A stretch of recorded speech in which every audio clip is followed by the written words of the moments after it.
Israel के बीच जारी जंग अब और भड़क चुकी है। इन देशों के बीच टेंशन दिन ब दिन बढ़ती ही जा रही है। ईरान ने पूरे इजराइल पर मंगलवार की रात इतनी बैलिस्टिक मिसाइलें दागी कि इजराइल धुआं हो गए। जानकारी के अनुसार ईरान ने इजराइल पर 100 से ज्यादा मिसाइलें दागी। इतना ही नहीं, ईरान ने इजराइल पर ताबड़तोड़ मिसाइलें दागने के बाद अब उसके खिलाफ एक पोस्टर भी जारी कर दिया है।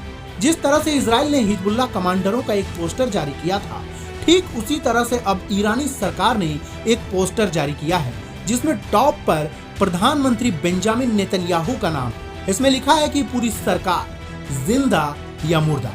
यह ईरानी खुफिया मंत्रालय द्वारा वांछित है। ईरान की तरफ से जारी किए गए इस पोस्टर में लिखा है कि इजराइल के आतंकवादियों की लिस्ट है। इसे ईरान सरकार की तरफ से जारी किया गया है। इस पोस्टर में सबसे ऊपर पीएम बेंजामिन नेतन्याहू की फोटो लगी है और इसमें इजराइल के रक्षा मंत्री योव गैलेंट और chief of general staff Herzi Halevi का नाम है।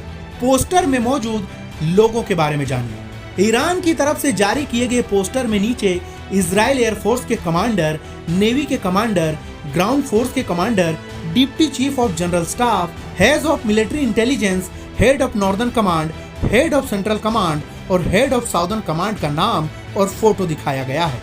इस पोस्टर में कुल 11 लोगों के नाम और फोटो छपे हैं। इन सभी को ईरान ने अपने पोस्टर में इजरायली आतंकवादी कहा है। इजराइल की असली ताकत है ये लोग। ईरान ने जिन लोगों को पोस्टर में वांटेड बताया है, असल में उन सभी को इजराइल की असली ताकत माना जाता है। पहले तो प्रधानमंत्री बेंजामिन नेतन्याहू और फिर इजरायली जल, थल और वायु सेना से जुड़े कमांडर, इन सभी को ईरान आतंकवादी बता रहा है और इन्हें जिंदा या मुर्दा पकड़ना चाहता है।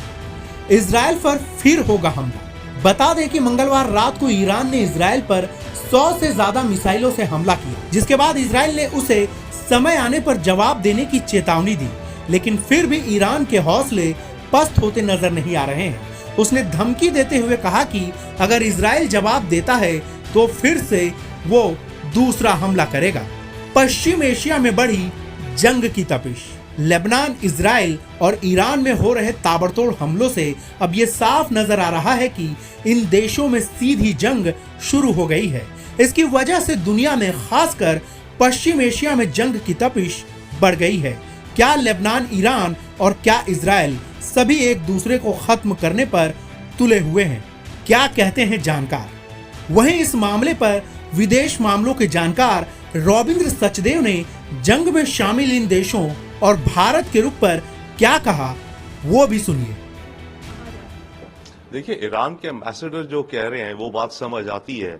ईरान तो हिजबुल्लाह का सबसे बड़ा समर्थक, सपोर्टर, चैंपियन रहा है। वन सेकेंडली, वो जब कहते हैं कि ये आतंकी संगठन नहीं है, दुनिया में यही तो आज की सबसे बड़ी प्रॉब्लम है।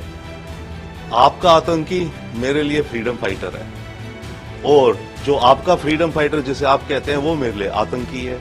तो ये जो दुविधा है दुनिया में, ये रहती आई है और रहती रहेगी।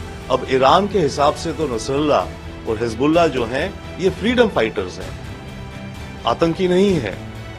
बट इजराइल की नजर से और दुनिया के काफी देशों की नजरों से देखा जाए तो इनको आतंकी मानते हैं, क्योंकि इनके एक्ट्स ही वायलेंस के हैं। तो ईरान जो कह रहा है वो बात समझने की है, परंतु ये डबल साइडेड कॉइन है आतंक और फ्रीडम फाइटर का। हर देश को अपना निर्णय खुद लेना है कि उसको कौन आतंकी दिखता है या कौन उसको फ्रीडम फाइटर दिखता है।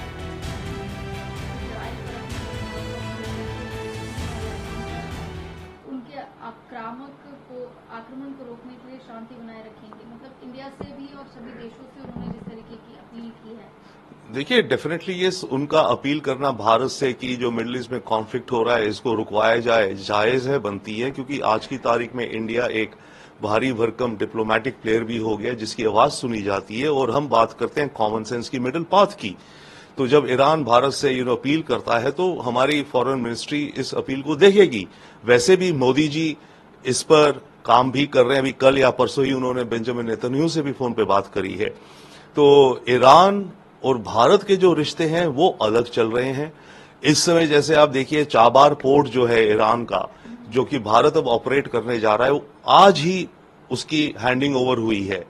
अब चाबार पोर्ट से हमें लिंक मिलता है अंदर अफगानिस्तान सेंट्रल एशिया जाने को, जो कि हम पाकिस्तान को बाईपास कर जाते हैं।